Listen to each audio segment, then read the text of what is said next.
પાલનપુરના નરાસણ ગામમાં શુક્રવારે રાત્રે એક યુવકને હડકવા ઉપડતા શ્વાનની જેમ તે ભસવા લાગ્યો હતો અને લોકોને કરડવા દોડતા સ્થાનિકોએ દોરડાથી બાંધી પાલનપુર સિવિલ હોસ્પિટલ સારવાર અર્થે ખસેડ્યો, જ્યાં પણ યુવકે ધમાલ મચાવી હતી અને જેનો વિડીયો પણ સામે આવ્યો હતો। જોકે આ યુવક 24 કલાકમાં જ એકદમ સ્વસ્થ થઈ જતા ડોક્ટરો પણ ગોથે ચડી ગયા અને જણાવી રહ્યા છે કે ગઈકાલે તમામ લક્ષણો હડકવાના હતા। જોકે આજે હડકવાનું એક પણ લક્ષણ નથી દેખાતું।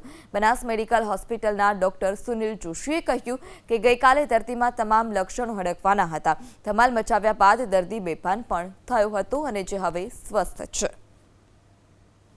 અને બધા પ્રશ્નો પૂછીએ છે અને જવાબ આપે છે।